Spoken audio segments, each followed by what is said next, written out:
noite, gente. Como a gente está vendo aí no primeiro slide, né? A gente vai falar sobre Jesus e a mulher adúltera. E a gente encontra no Evangelho segundo o Espiritismo essa passagem no capítulo 10, que é o capítulo Bem-aventurados os que são misericordiosos, no item 11, não julgueis para não ser julgados. Então, a gente achou melhor passar o vídeo, né, da passagem de Jesus, mesmo a gente ler aqui, que a gente achou mais interessante. Então, a gente vai passar agora aqui o vídeo.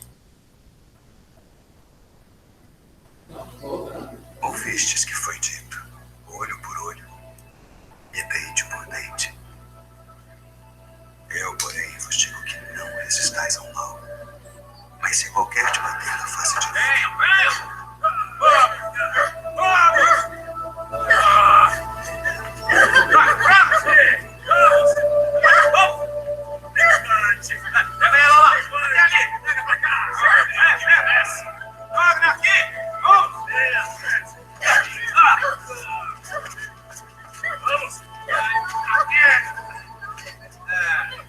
mestre, esta mulher foi apanhada no próprio ato, adulterando.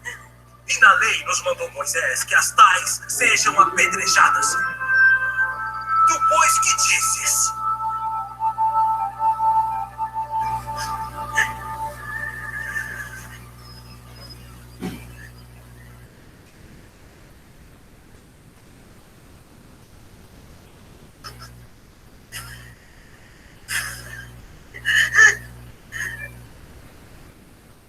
Tu, pois, que dizes?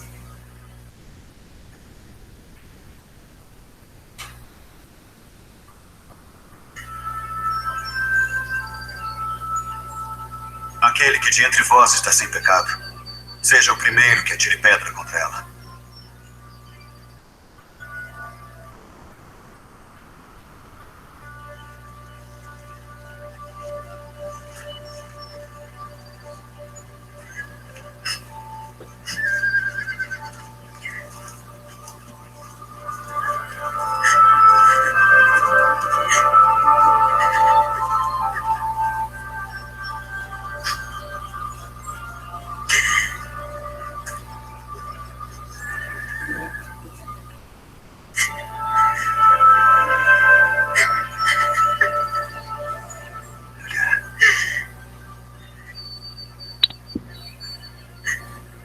Onde estão aqueles teus acusadores?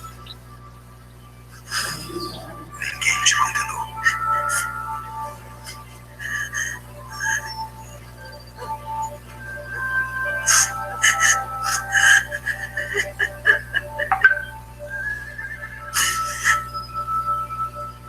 Ninguém, Senhor.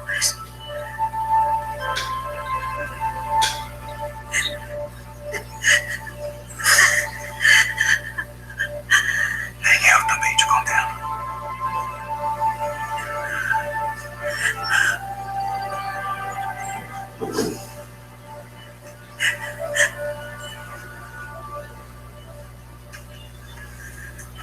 Vai-te e não peques mais.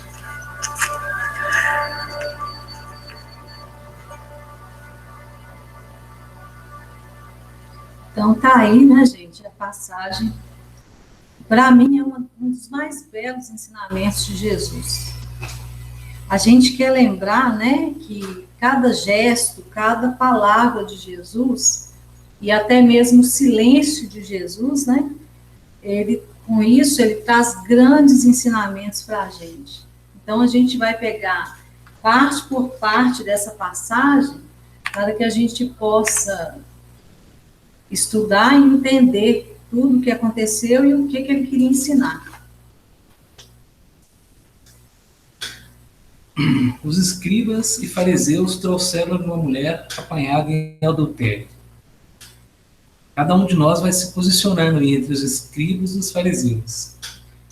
Escribas, os que dominavam a arte da escrita, redigiam as leis e normas. Doutores e mestres especializados no estudo e explicação das leis. Já os fariseus sabiam os mínimos detalhes da lei. Eram apegados às tradições e aos costumes dos antepassados. Então a gente vai se posicionando aí de acordo com o que a gente entende que é. Ambos os grupos viviam religiosamente da aparência. Sabiam a teoria, mas não praticavam. Os escribas e fariseus usaram aquela mulher, então, expondo perante a multidão, né, para realizar um plano, né, contra os propósitos, né, de Jesus. Eles queriam colocar Jesus, assim, como diz hoje, né, de calça curta. Queriam apanhar Jesus em qualquer contradição dos seus ensinamentos. Então, montaram, através da situação, tentaram montar uma armadilha, né, para colocar o Jesus então em contradição. Jesus não poderia ir contra a lei de Moisés naquela situação, né? Mas também não poderia aceitar o adultério, que era pecado. Então eles acharam que daquela forma, né, conseguiriam colocar ele de alguma situação que ele fugisse dos seus ensinamentos. Trouxeram-lhe uma mulher apanhada em adultério. A gente tem que entender como que era a situação da mulher naquela época, né? E era uma situação difícil, porque a mulher era considerada incapaz, ela era muito submissa, né? Ela pertencia ao seu marido e ela tinha que obedecê-lo. Então, era uma situação difícil. A mulher, ela não podia fazer nada, ela só podia obedecer o marido, mais nada, né? E é muito engraçado que os homens, né, os religiosos daquela época, eles começavam o dia recitando 3 bênçãos. Eles tinham que fazer 3 agradecimentos na hora da oração, assim que eles acordavam, né? E a maioria dos homens fazia o seguinte agradecimento, olha só. Bendito seja tu, eterno Deus, Rei do universo, que não me fizeste mulher. Quer dizer, a mulher para eles não tinha valor nenhum. Uma das bênçãos que eles consideravam bênção, né, era não ter nascido mulher. A gente estudando e discutindo foi dizer que isso é porque ele era um homem bom. Né? Naquela época era considerado um homem bom fazer esse tipo de oração. Mas a gente vê que quando, né, pegando o exemplo dos homens daquela época, e só o pensamento, né, de nós acharmos que nós somos melhores que os outros, já é uma prova de que nós não somos, né? Então a gente já vê por aí que tem alguma coisa errada. Aí nós fomos dar uma estudada na lei, e a gente viu que a lei era uma lei desigual para aquele que cometesse adultério. O que acontecia? O homem, quando ele só era acusado de ter cometido adultério, quando se ele fosse pego, né, no ato, com uma mulher casada ou com uma mulher noiva. Porque com isso ele agredia a moral de outro homem. Então, se ele tivesse com uma mulher solteira, não tinha problema, não. Mas se ele tivesse com uma mulher casada ou noiva, tinha problema porque ele estava agredindo a moral de outro homem. Olha que absurdo que era, né? Agora, olha a mesma lei aplicada para a mulher, como que era. Se ela fosse suspeita de adultério, ela tinha que beber uma água muito amarga, mas era muito amarga. E se ela vomitasse e passasse mal, ela era culpada. Não tinha como ela não passar mal. Agora, se ela fosse surpreendida, né, no ato, era pena de morte. Ela era apedrejada, não tinha saída, não. Outra coisa, a mulherada aí, presta atenção nessa aqui, que eu achei um absurdo. Se ela fosse violentada dentro dos muros da cidade, era pena de morte. Porque eles achavam que ela poderia ter gritado e ela não gritou. Então, era pena de morte para ela. E o mais interessante que eu achei é que eles levaram a mulher adúltera, né? E o adúltero? Eles nem se deram o trabalho, né, de levar o adulto, ou eles acharam que aquilo estava acontecendo, né? A gente vai ver mais para frente o que realmente aconteceu, mas a gente vê que eles nem preocuparam em trazer o homem, né, que estava com ela, porque o machismo naquela época era tanto, porque para a mulher, ela não caiu sozinha, tinha alguém com ela ali, né? Ela não pecou sozinha, mas eles não preocuparam com isso, eles queriam colocar ela em destaque, né? Ah, não, você vai falar do Apanhado em adultério. O adultério em questão, que a gente está falando na passagem, é a violação da confiança conjugal. Então, é a infidelidade conjugal. A palavra adulterar, né, o adultério vem da palavra adulterar. E se a gente for ampliar isso, né, a gente pode se referir a várias coisas, deixando de se referir apenas à infidelidade conjugal. Então, pode ser falsificar, corromper, alterar, né? Pode ser trazida para nós de várias formas. Então, é um exemplo também que a passagem vem nos dar. Porque não é, quem não compreende bem a passagem vai entender que fala apenas da infidelidade conjugal. E a gente vai entender que não é só isso, né? Ali foi só um exemplo passado para nós. Então, esse adulterar vem de várias formas, a gente pode dar vários exemplos. Desde adulterar um atestado médico, né? Adulterar um documento qualquer, uma notícia, né? Às vezes nos fala alguma coisa e a gente faz uma modificação naquela notícia para repassar para frente, é uma adulteração. A gente está mudando.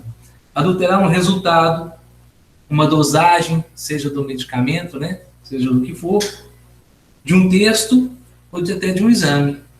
Então, isso é só alguns dos exemplos, mas que a gente pode falar aqui, trazer vários outros exemplos para o nosso dia a dia de adulteração. Então, qualquer mudança que a gente faça num texto legítimo passa a ser entendido como esse adultério aí que o ensinamento vem nos trazer.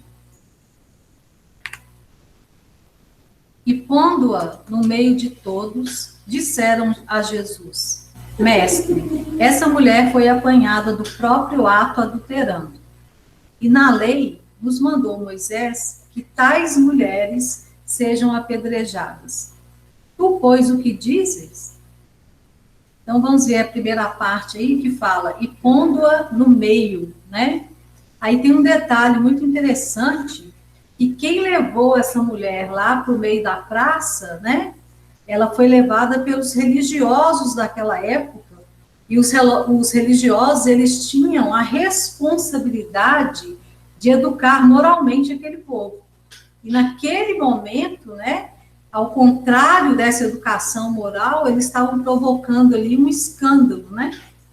Então, eles colocaram ela ali no meio, ou seja, à vista de todos, em evidência, né? Que é o que a gente costuma muito fazer, porque nós ainda, infelizmente, nós temos prazer em colocar o erro do outro, em destacar o erro do outro, né? E a maioria de nós, né, nós vivemos preocupados em apontar o erro do outro, para que a gente possa se destacar, né? E então a gente fica sempre olhando se o outro está traindo, se o outro está mentindo, se o outro está roubando, o que o outro está fazendo, e nós perdemos tempo e energia tomando conta da vida do outro. Né? Aí continua falando, e na lei de Moisés, a lei de Moisés, ela era uma lei dura, uma lei severa. E eu achei interessante uma explicação do Haroldo Dutra, ele fala uma coisa muito interessante. Todo mundo sabe, né, que o Haroldo Dutra, ele é juiz, então ele diz o seguinte, quando ele fala dessa parte da lei de Moisés. Ele fala assim, toda justiça orientada pela violência é uma injustiça. O maior desafio de um juiz, diz o Haroldo Dutra, é conduzir um processo com responsabilidade, de tal forma que o juiz que está comandando ali, né, ele não se torne também um criminoso. Ou seja, ele tem que defender e praticar a justiça sem praticar um outro crime. Então, ele tem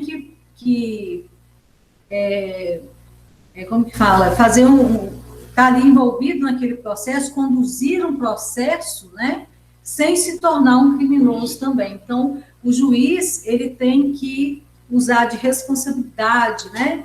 De caridade. Ele tem que ver que o outro é um irmão, mas que naquele momento ele está em erro, avaliar as testemunhas, avaliar a situação, para que ele não cometa também um crime.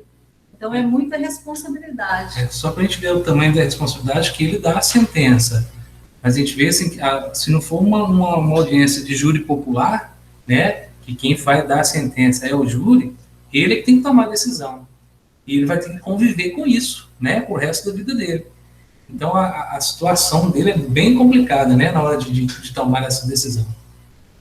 É interessante, então, essa primeira frase que ele fala, né, que toda justiça orientada pela violência é uma injustiça. Então, o que ele estava fazendo com essa mulher adúltera? Ele estava usando de violência, né, de injustiça para conseguir a justiça. Então, estava tudo errado. Aí continua. E na lei, então, na lei de Moisés, ele fala que toda mulher, né, encontrada em adultério, ela tinha que ser apedrejada. Então, só que a lei era aplicada da seguinte forma. Primeiro passo, a mulher foi encontrada, né, lá em adultério, então a primeira coisa que acontecia, as testemunhas colocavam a mão sobre a cabeça da criminosa e falavam assim, sobre ela repousa um crime. Segundo passo, eles tiravam a roupa da criminosa. Terceiro passo, eles julgavam ela no chão. Quarto passo, olha só, gente. A segunda testemunha atirava a primeira pedra, atirava no peito, no lado do coração. Se a mulher não morresse, as pessoas que estavam ali presentes, elas completavam a execução. Então, aí matavam ela mesma. Sexto passo, depois eles penduravam o corpo dela na praça até o fim do dia, quando eles não queimavam o corpo. Eles penduravam o corpo na praça para que servisse de exemplo para as outras mulheres não cometer aquele mesmo pecado, né? Como eles falavam. Sétimo passo, o corpo não podia ser enterrado no túmulo da família. O corpo da mulher pecadora, né, ele tinha que ser enterrado fora dos muros da cidade. Olha a situação. Não é brinquedo, não, né? Ainda bem que a gente vai evoluindo, porque é inacreditável a gente ver o que o ser humano já foi capaz de fazer. É só para a gente entender o grau de crueldade disso tudo, né? Fala aqui que a segunda testemunha, né, tirava ali uma pedra no peito, no lado esquerdo do peito, né? E se ela não morresse, qual a chance da mulher morrer naquela pedrada? Uma pedrada no peito, né? Era mínima, morrer imediatamente. Então ela ainda ia entrar, né, no sofrimento das quintas execuções, que ia sofrer mais pedradas das outras pessoas. E a chance dela morrer de imediato era mínima na época. Então a coisa ficava bem mais cruel do que a gente imagina. Jesus então permaneceu em silêncio. Disseram, Jesus, ela foi apanhada em adultério. Jesus então não fala nada no primeiro momento, né? Ele permanece em silêncio. Como a nos dizer então, né? O que eu tenho, né, a ver com isso? Mas, ao mesmo tempo, demonstrando profundo respeito pelo nosso livre-arbítrio e pelas nossas construções íntimas. Jesus, com a sua sabedoria, né, ele dá uma pausa, né? A pausa que também para nós é um ensinamento. A pausa é uma calma dos ânimos na época. Assim, eu acredito, a gente sabe da grandeza de Jesus, do Espírito, e sabe o que ele fazia. Mas vamos supor Só ter uma ideia que se, no mesmo momento, ele já pronunciasse, né? Que atire primeiro a pedra aquele que não tiver pecado. No fervor dos ânimos em que chegaram todos eles, será que eles iam entender a mensagem e não iam atirar as pedras? Então, essa pausa que Jesus dá é justamente para isso. E a gente aprende no nosso dia a dia, né? Que essa pausa é muito importante na nossa caminhada. Nos nossos momentos de crise, né? Nos nossos momentos de dificuldades, essa pausa, essa respiração, né, profunda, traz com que a gente consiga, né, acalmar os ânimos, seja em qualquer situação. Então, aqueles segundos preciosos que a gente consegue, né, dar um tempo, a gente muda, às vezes, radicalmente as nossas ações, né, os nossos pensamentos. Então, a gente vai entender, compreende aí, que essa pausa de Jesus, ela foi dada de propósito, né? E não porque ele não sabia o que fazer na hora. Ele já tinha tudo, né, programado. E se perguntasse para nós, né, na nossa evolução espiritual de hoje, né, como é que a gente faria se chegasse para nós hoje, naquela situação? A primeira coisa que a gente ia fazer é saber com quem, né? Com quem que ela estava adulterando? Onde? Que horas? É porque mostra que quando as pessoas chegaram para Jesus, levando o erro do outro, né, ele silenciou. Mas quando alguém chega até nós, levando o erro do outro, a gente não consegue silenciar, né? Se alguém chegasse e falasse, ó, essa mulher foi pega em adultério, a primeira coisa que a gente ia perguntar, com quem? Aonde, né? Me conta aí como que foi, né? E Jesus, na sua grandeza, ensina para a gente. Chegou até você o erro do outro, é melhor se calar. E a gente jamais, né, conseguiria fazer isso. A gente julga, às vezes, uma situação que a gente vê no dia a dia, né? A gente já que aquela pessoa sofra imediatamente pelo mal que ela fez, que ela provocou. Então, que a gente aprenda com a passagem, né? E essa pausa e esse silêncio é muito importante nessa passagem. Aí continua. Mas Jesus, inclinando-se, escrevia na terra com o dedo. Mas Jesus, inclinando-se. Inclinar é dobrar o corpo, abaixar-se, curvar-se. Ou seja, Jesus está a todo momento abaixando-se para nos socorrer, né? Para que ele pudesse estar aqui na terra, como nós já sabemos, ele teve que diminuir a sua luz, né, para poder estar aqui ajudando, passar por aqui ajudando a gente. Então, ele se nivela a nós, ou seja, a gente vê muito, né, quando a gente vai ensinar alguma coisa para uma criança, a gente dá uma agachada, né, para ficar olho a olho, assim, olhando nos olhos da criança, para ensinar alguma coisa. E é isso que Jesus fez, né? Ele se nivelou a nós para nos ensinar a não julgar. Ele saiu do nível mais alto, vamos olhar por esse lado, esse inclinando-se aí, né, no nível mais baixo, para que a gente pudesse entender o ensinamento. Então, é como a gente costuma brincar, né? Vai ter que desenhar, Jesus tem que desenhar, na maioria das vezes, para que a gente possa entender. O que ele queria mostrar com isso? Que antes da gente julgar o outro, nós temos que sair do nosso lugar e nos colocarmos no lugar do outro, né? Para a gente poder entender o que o outro está passando, o sofrimento do outro.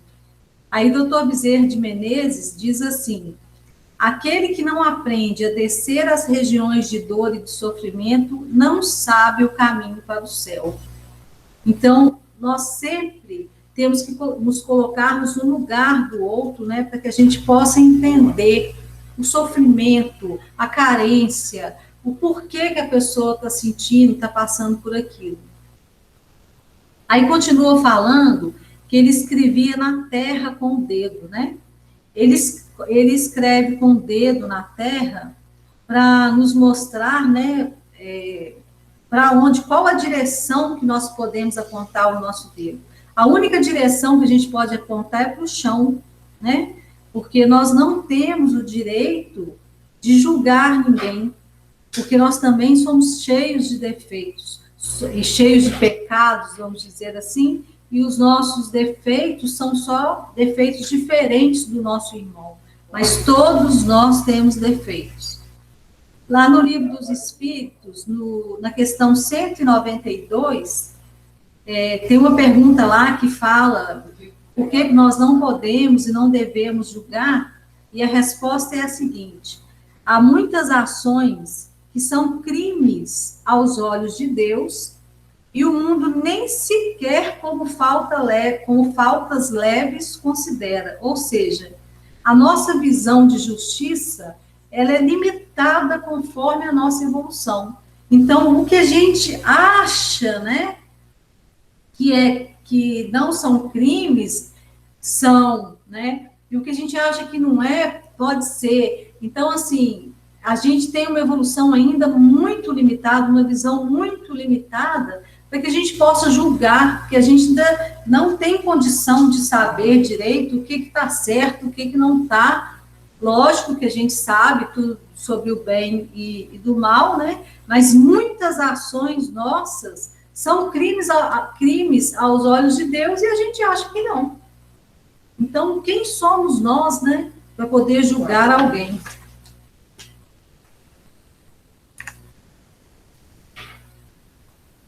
Como insistissem na pergunta. Antes de terminar aqui o assunto, eu coloquei que me lembrar. Eles entenderam, então, que aquele primeiro silêncio de Jesus, né, como se Jesus estivesse em dúvida do que fazer. Então, logo depois, o rapaz que está próximo insiste novamente, né, para que Jesus dê a sua resposta. Então, esse momento, para eles, bom, conseguimos pegar Jesus, né? Ele está sem saber o que fazer. Jesus, erguendo-se, lhe disse: aquele dentre vós que estiver sem pecado, atire a primeira pedra. E, tornando-se a inclinar-se, continuou a escrever na terra. Quando ouviram isso, saíram um, a começar pelos mais velhos até os últimos. Então, erguendo-se, Jesus se levantou. Naquele momento, né, a mulher percebe que estava salva, que estava diante de um gigante espiritual. Imagine nós, naquela situação em volta, quando Jesus se ergue com a sua moral espiritual, né? Mesmo antes de falar nada, a gente já imagina que todos que estavam presentes já sentem aquela presença espiritual, aquela moral espiritual que ele tem, né? Porque Jesus é o embaixador da verdade, né? Ele é o príncipe da paz e do amor. E na sua grandiosidade, com sua atitude, nos mostra que amar o pecador não é amar o pecado. Então, ele nos dá esse exemplo. A nossa atitude tem que ser essa, né? Sem o julgamento, amar a pessoa. Porque se a gente for olhar no que ela fez, para nós a dificuldade é muito grande de separar isso, né? A pessoa e a ação.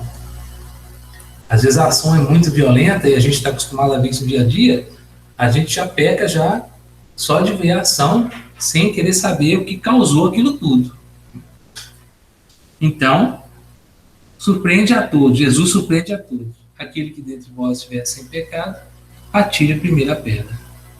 A intenção de Jesus, quando fala essa passagem, quando fala essa frase, é salvar a mulher. A preocupação maior de Jesus era salvar a todos nós que estávamos lá com a pedra na mão. Quando eu falo nós, aí eu volto lá no começo, quando eu disse assim, ó, a gente vai se posicionar. Se nós éramos os escribas, né? Se nós éramos os fariseus. Mas que nós éramos alguma coisa, éramos. Estávamos lá, né? Então a intenção dele na hora não era em salvar a mulher diretamente. Ele dando esse exemplo e salvando a nós, automaticamente isso, né, traria a salvação dela também no momento. Porque mais necessitado é aquele que fere, calunia e humilha. Então a gente sabe, né, é aquelas pessoas que mais precisam de ajuda, é aquelas que estão cometendo os erros mais graves. Porque o outro é o nosso espelho. A gente tem que entender isso. Eu só vejo no outro, né, o reflexo do que eu levo na alma. A gente só vê, identifica no defeito do próximo o defeito que a gente tem, né, que às vezes a gente não quer mostrar. e a gente consegue enxergar no outro isso. A gente brinca, às vezes, né, vê no dia a dia, e fala assim que o mau pagador é um bom cobrador. Não é assim que a gente fala? Então, a gente consegue identificar isso no próximo. No impulso, vemos o mal nos outros, sem enxergá-lo em nós mesmos. Somos inseguros e de tal forma que não conseguimos ficar sem apontar o erro do outro. Até porque, como Zé disse no começo, a gente tenta sobressair, né? Sobressair mostrando o defeito do outro. Em vez de buscarmos as nossas virtudes, né? Para subirmos por nossa própria conta, não. A gente prefere manter o outro, né, em evidência negativa para que a gente sobressaia. Criticar, julgar, perseguir, deixa claro o atraso evolutivo que nos encontramos. O outro tem pecados diferentes do nosso, né? Ninguém é suficiente puro para julgar. E se fosse, não julgaria, como a gente vê nos espíritos espirituais mais elevados. Vivemos em um planeta que hoje é um hospital, né? Então nós somos almas doentes. E só pode julgar aquele que já recebeu alta. Quem de nós já recebeu alta? A gente ainda está no hospital, somos metidos, né? Mas ainda estamos em um planeta que predomina o mal. Então, o que temos que aprender aqui a apedrejar são as nossas atitudes menos felizes, lapidando o nosso espírito e o caminho da evolução. Né? Então, a gente tem que ficar atento quando jogar a pedra para o alto, né? Essa pedra vai acertar a gente mesmo. E tornando a inclinar-se, continuou a escrever na terra. Então, tornando a inclinar-se, né? Então, Jesus, ele não cansa de se abaixar para socorrer a todos nós. Mas, neste momento, foi muito interessante, porque ele permaneceu abaixado, nos dando a oportunidade aí, né? Para que o livre-arbítrio nosso fosse exercido. Porque ele sempre aguarda a nossa decisão. Ele deixa a gente usar o nosso livre-arbítrio. Então, ele esperava, naquele momento, que a gente tivesse respeito pela fraqueza do outro. Porque é muito fácil a gente julgar, né? Quando a gente não passou pela mesma tentação do outro. Então, eu não sou melhor do que o outro. Eu ainda não passei, talvez eu não tenha sofrido as mesmas tentações que aquela pessoa, que o condenado ali sofreu. Vamos pegar um exemplo nosso aqui.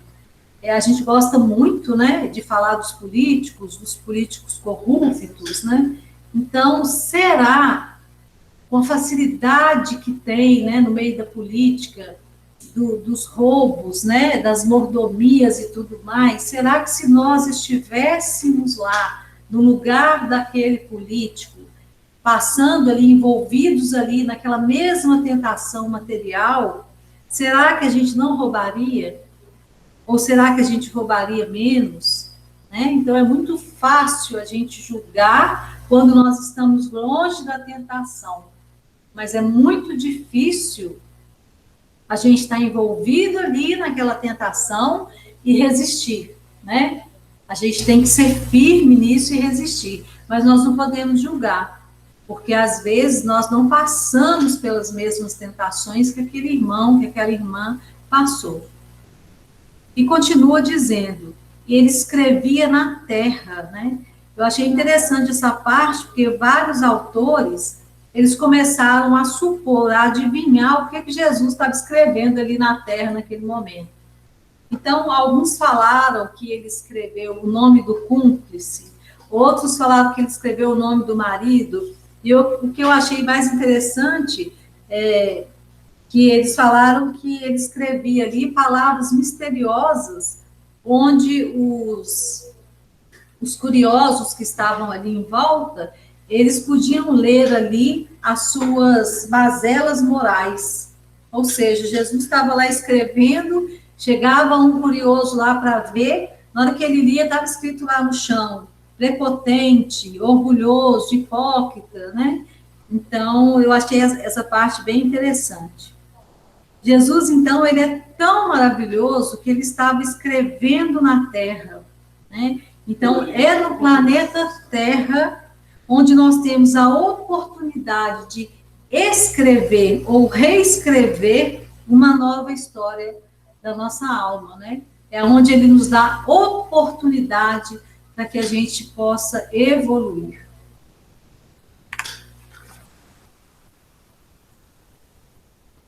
Quando ouviram isto, saíram um a um, a começar pelos mais velhos até os últimos. Saíram um a um. Por que um a um?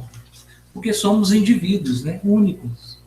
Cada um responde pelos seus próprios atos.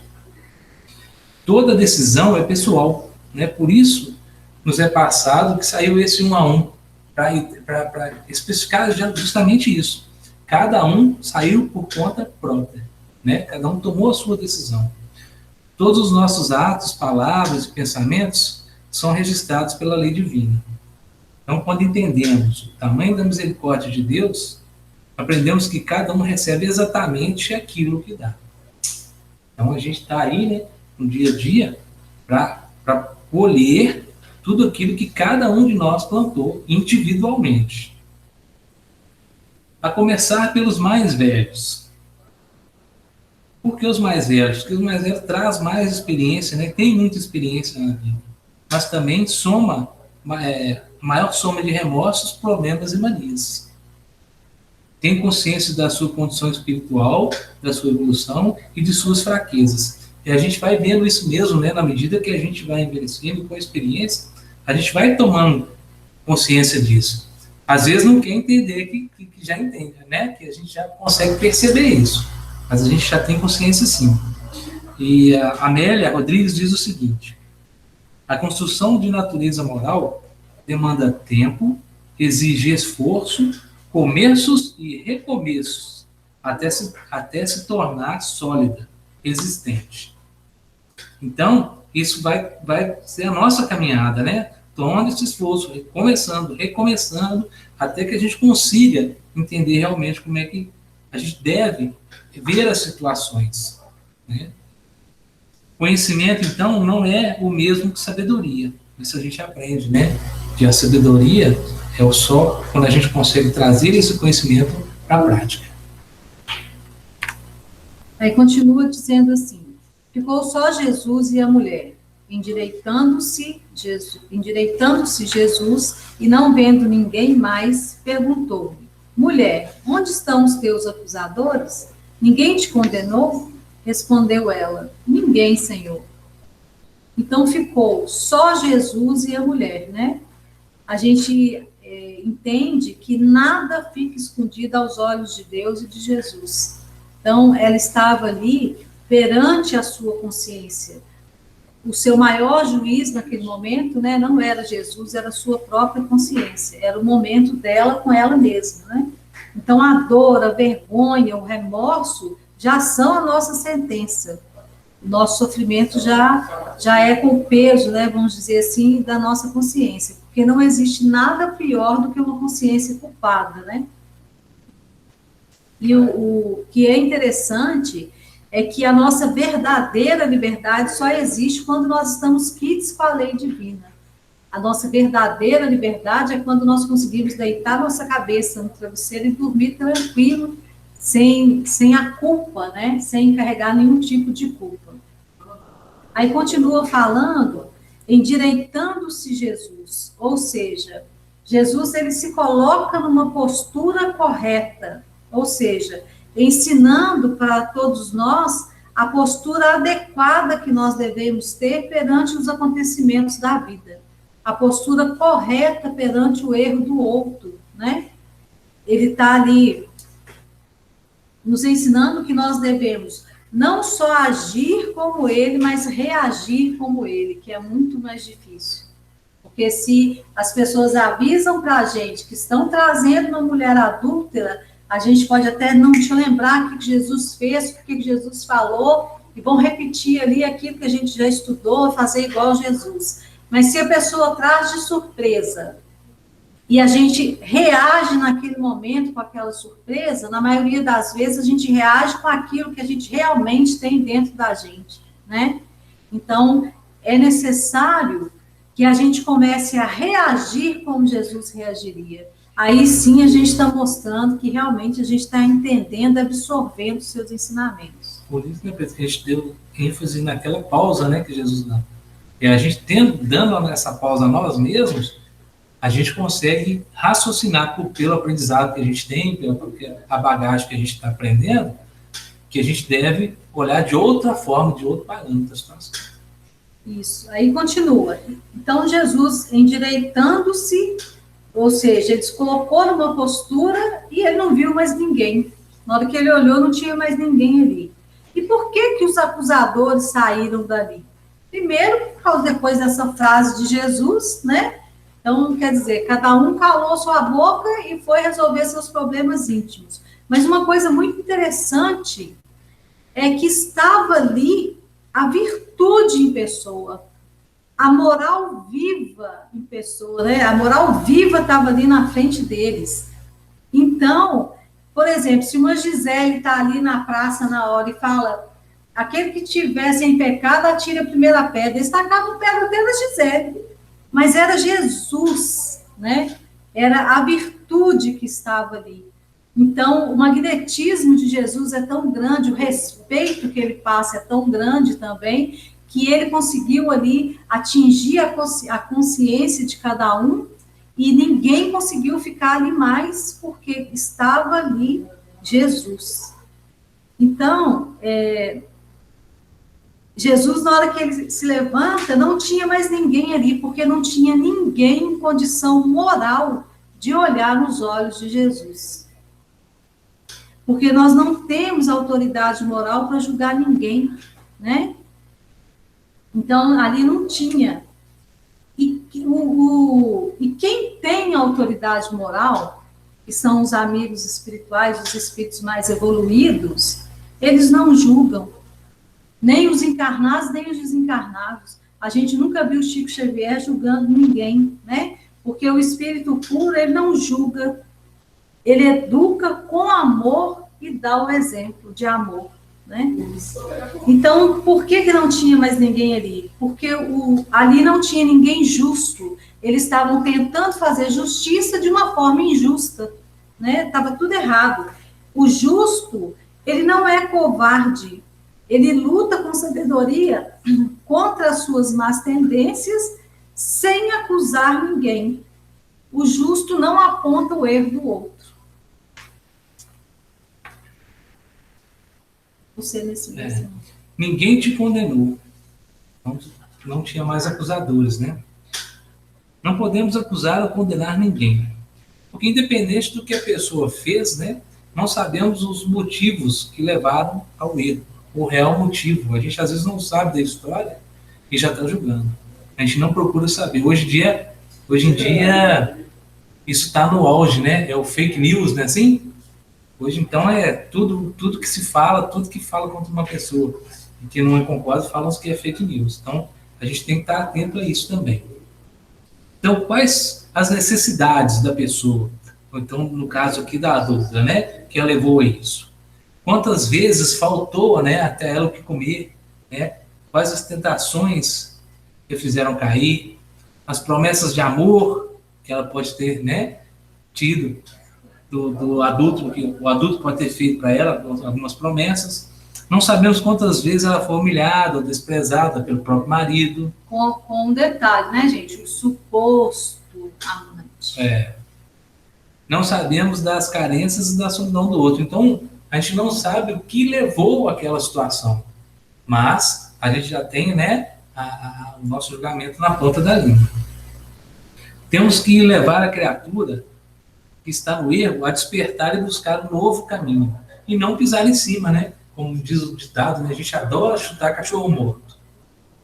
Né? Aí aparece um monte de valentão querendo ganhar fama em cima do que já está destruído. Devemos começar a pensar, será que estou utilizando a minha língua como Jesus utilizou a dele? Caibar Schutter diz o seguinte: ao espírito não é dado permanecer na improdutividade ou na prática das más ações, sem que venha a sofrer o impacto da aplicação da lei eterna e imutável. e rege os destinos de todas as criaturas humanas trazidas em expiação e resgate. Então ele nos traz bem claro, né, qual é a real situação nossa, o que pode chegar até nós, através das nossas ações. E a gente vê que na lei divina não existe privilégios, né? A justiça vai vir para todos, individualmente, né, de acordo com o que cada um fez. Então lhe disse Jesus: nem eu também te condeno. Nem eu também te condeno. Jesus mostra, né, falando dessa forma, que ele não veio para condenar, nem julgar, né, nem castigar ninguém. Ele veio para salvar almas. E a única coisa que Jesus quer é que a gente aprenda a amar. Porque aprendendo a amar, nós vamos errar menos, né? É só isso que ele quer de nós. Aí ele continua dizendo: vá e não peques mais. Quando ele fala vá, né, ele está aí nos dando uma nova oportunidade. Ele fala: vai, caminha, sai da zona de conforto, descruza seus braços, né? Tenha coragem, busque a sua reforma íntima. Esse vá dele significa tudo isso. E não peques mais. Ou seja, não peques mais a fim que não lhe aconteça algo pior, né? Tenha responsabilidade. O que é ter responsabilidade? É vigiar e orar para que a gente não caia novamente no erro, né? Então, é a gente arrepender, tomar consciência do erro, né? Pedir perdão, às vezes, quando há necessidade de pedir o perdão, reparar o erro, mas a gente repara o erro como? Com atitudes no bem. Então, a gente pegou até um exemplo simples. Se você tem uma conta no banco e você está devendo, tem uma dívida no banco, você vai até o gerente e fala: ô gerente, eu estou devendo aí, você me perdoa. O gerente fala: perdoo. Aí você vira as costas e vai embora, o gerente te chama e fala assim: aqui, eu te perdoo, mas a dívida continua, o juros está rolando, você tem que trabalhar, conseguir o dinheiro aí para pagar a sua dívida. Ou seja, né, nós temos que arrepender, pedir perdão, sim, mas a gente tem que trabalhar para a gente poder reparar o nosso erro. Então, é muito interessante, porque nós achamos aí no livro, no Roteiro de Jesus, né, do Humberto de Campos, do Chico Xavier, ditado pelo Humberto de Campos, um fato muito interessante. Nós já sabemos que aí mostra os bastidores, né, das passagens, dos ensinamentos de Jesus, e um fato muito interessante, porque Pedro, ele começa a questionar Jesus, o porquê que ele não castigou, não mostrou para todo mundo que aquela mulher estava errada, achando que Jesus tinha apoiado o pecado. Então, a gente fez um resumo do capítulo, para a gente poder ler aqui, para que a gente pudesse entender tudo o que aconteceu, que o Humberto de Campos trouxe para a gente aí os bastidores dessa passagem da mulher adulta. Logo após o acontecimento com a mulher adulta, Pedro perguntou ao mestre: Senhor, desculpando o erro da mulher adulta, não estaremos oferecendo apoio ao pecado? Jesus amorosamente respondeu: Pedro, seremos julgados pela mesma medida com que julgarmos os nossos semelhantes. O pescador, contrariado, acentuou: o responsável devia expiar semelhante delito. Sou contra a desordem, mas neste caso estou convencido que o cárcere e os açoites deveriam funcionar.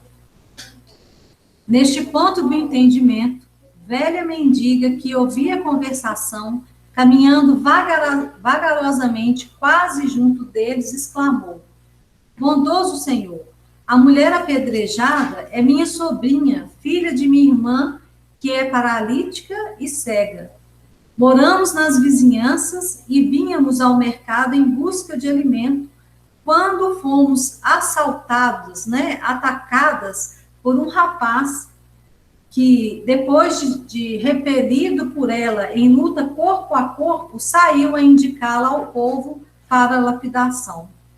Simplesmente porque minha sobrinha não tem tido uma vida regular. Se possível, Senhor, estabeleça a verdade e faça a justiça. Então, o que aconteceu aqui? a moça realmente, né, ela já vinha de uma vida que não era uma vida regular, então a gente entende aqui que realmente ela poderia já ter praticado o adultério, né? Mas o rapaz, sabendo daquela fama dela, ele tentou alguma coisa com ela e ela não aceitou, então ele começou a acusá-la. Como a voz do homem, a palavra do homem tinha mais crédito, eles pegaram a mulher e já foram levando ela para a praça pública. E onde está o miserável? Gritou Simão Pedro. Ali, ali, informou a velha. O apóstolo, furioso, se dirigiu para o local, acompanhado de Jesus, que o observava sereno. Por trás da antiga porta, escondia-se um homem, trêmulo de vergonha. Pedro avançou de punhos cerrados, mas, em breves segundos, estacou pálido e abatido. O autor da cena triste era Efraim, irmão adotivo da esposa de Pedro. Angustiado, em lágrimas de cólera e amargura, Simão adiantou-se para o Cristo, à maneira do menino necessitado de proteção, e bradou: Mestre, mestre, que fazer? Jesus acolheu-o amorosamente nos seus braços e murmurou: Pedro, não julguemos para não sermos julgados. Então a gente vê aí que nem tudo é do jeito que a gente imagina. Aí nesse outro livro, Amélia Rodrigues, o livro Pelos Caminhos de Jesus, Amélia Rodrigues conta que a mulher adúltera, ela já não tinha mais lugar ali naquela cidade. Então, à noite, ela procurou Jesus e falou com Jesus que o marido, né, não queria nem ver ela mais depois de todo o acontecimento, depois de tudo que aconteceu ali. Então, que ela ia embora dali. Jesus fala com ela que ela tinha razão, porque a gente esquece muitas coisas boas, né? Mas as faltas alheias a gente não esquece muito fácil, não. Então, ela foi morar numa cidade chamada Tiro, onde ninguém conhecia o drama dela. E eu lembrei aqui, quando eu estava lendo essa parte, que Joana de Ângeles diz assim: todos que olharam nos olhos de Jesus nunca mais foram os mesmos. E essa mulher foi morar em outra cidade e ela mudou completamente a sua forma de viver. Ela, numa casa humilde, ela começou a receber os peregrinos cansados e doentes, e ela recebia todos em nome de Jesus. Limpava-lhes as feridas e falava-lhes do Cristo. E por tanta dedicação, ela se tornou uma pessoa muito querida e muito respeitada por todos daquela cidade. Agora, a parte mais interessante, porque nós sabemos que nós sempre temos a oportunidade de reparação. Então, diz a Amélia Rodrigues que 10 anos depois, ela socorreu um doente que já estava ali quase morto e reconheceu nele o seu ex-marido. E ele ali, entre a vida e a morte, ela cuida dele e começa a falar dos ensinamentos de Jesus, começa a falar de Jesus, e ele confessa com muito rancor que ele conheceu Jesus, que Jesus tinha salvado a sua ex-mulher que o tinha traído. Ela, então, fica em silêncio e continua a cuidar daquele irmão até a sua morte. Então, olha que interessante, né? Como que aparece aí a oportunidade de reparação. Então, gente, nós vamos aproveitar esses 5 minutinhos que resta aí, para que a gente possa colocar... você quer falar da história? Só resumindo, né, uma história de uma tribo africana chamada Babemba, que é na África do Sul, que tem um costume bem diferente, né, para tratar aqueles seus, né, que fazem algum ato errado, né, que fazem alguma coisa ruim na tribo. Então, eles tratam de forma diferente, a gente vai entender no vídeo, que é bem mais explicadinho. É um ensinamento muito legal. Vou colocar aqui para a gente assistir.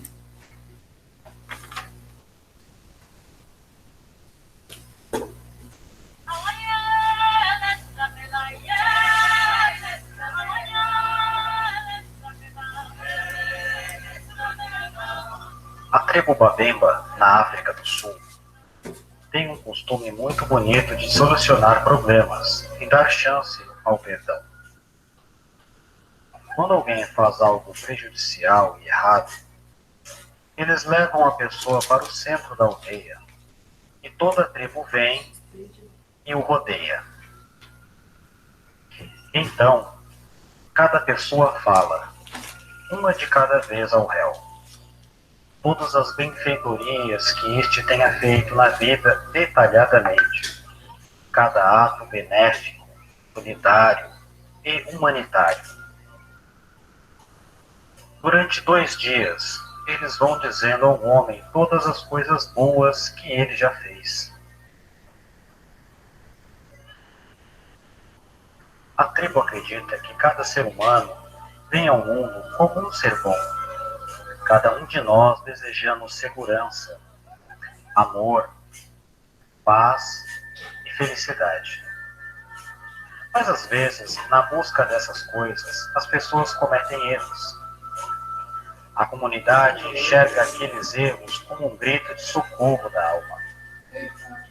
Eles se unem então para erguê-lo, para reconectá-lo com sua verdadeira natureza, para lembrá-lo quem ele realmente é, até que ele se lembre totalmente da verdade na qual ele tinha se desconectado temporariamente. Eu sou bom.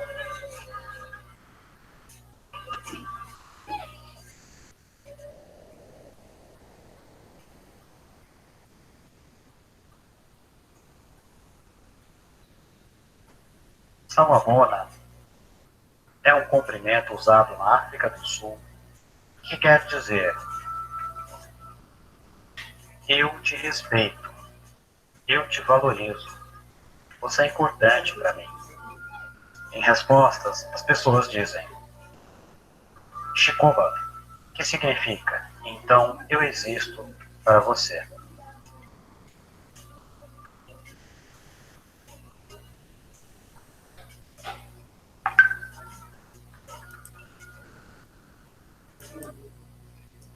Então, a gente vê aí, né, um grande ensinamento, porque ao invés de julgar o outro, né, eles começam a falar todas as qualidades, né, e tudo de bom que aquela pessoa já fez, para que ele consiga se reconectar daquilo que ele tem de bom.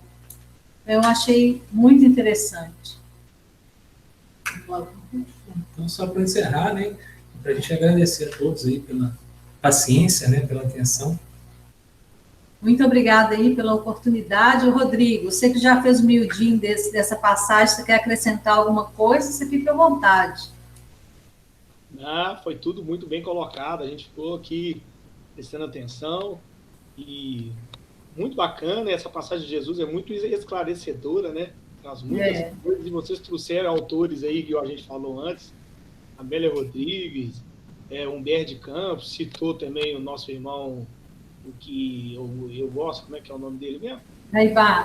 Caibar Schutel. Então, foi ótimo, foi muito bom. Parabéns para vocês. Nós que agradecemos.